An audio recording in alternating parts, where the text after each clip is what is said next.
Good afternoon, my dear brothers and sisters, and welcome to those who are not regular churchgoers.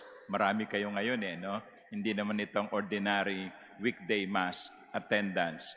But I understand some of you are from Paco Catholic School, so welcome. My dear sisters and brothers, our first reading is from the letter of St. James, and it will be the source of the first reading until Saturday. And in this reading for today, we are being reminded of two things. Number one, life is short, and you do not know what is going to happen tomorrow. James had a beautiful way of comparing.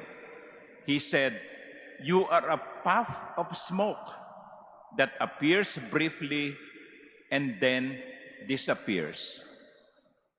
A puff of smoke. Usok lang daw tayo na makikita and then pagkatapos maglalaho. That is why he is reminding his reader, St. James, you have no idea of what your life will be like tomorrow. Alam ba ninyo kung anong mangyayari bukas? O mamayang hapon? We cannot really say. Because tomorrow, for some, may never come. And so, the advice of St. James in this first statement is, do the best, the right thing that you can do now. Don't wait until tomorrow. For tomorrow, in one's case, may never come anymore. Kaya, kung makakapagpatawad ka ngayon, huwag mo nang sabihin, bukas na lang. Kung makagagawa ka ng mabuti ngayon, huwag mo nang sabihin, bukas na lang. Kung sasagutin mo rin lamang yung nanliligaw sa iyo ngayon, sabihin mo ng oo ngayon, huwag nang bukas pa.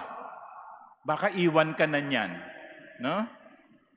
Di ba? Kasi kumisan kayo mga babae, kung magpahirap kayo ng mga nanliligaw no? Pero doon din naman ang uwi. No? What you can do now, today, don't wait until tomorrow. Because as St. James would say, you are a puff of smoke that appears briefly and then disappears. The second reminder to us is this. Since we are not God, we have no control of everything.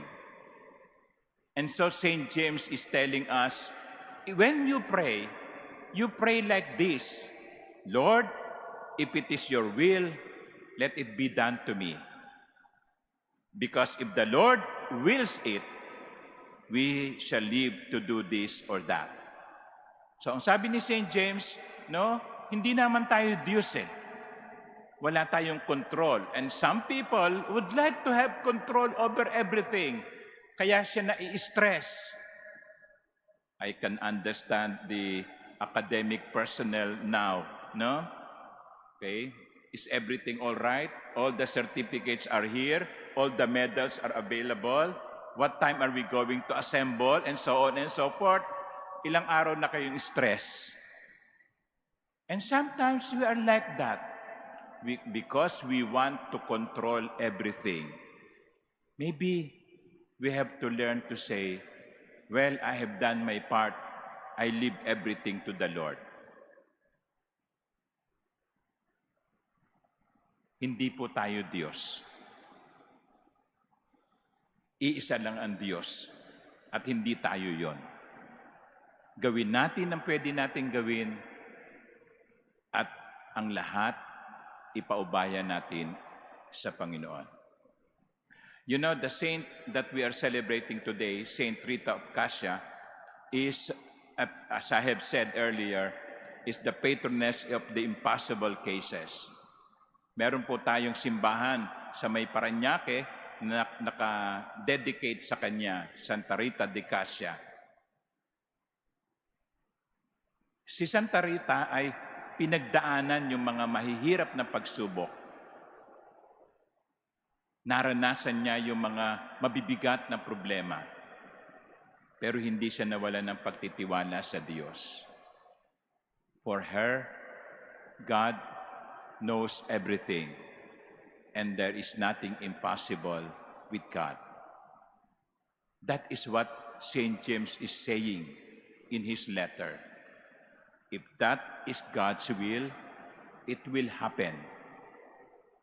And so, when we pray, Lord, whatever you wish, whatever you will, let your will be done.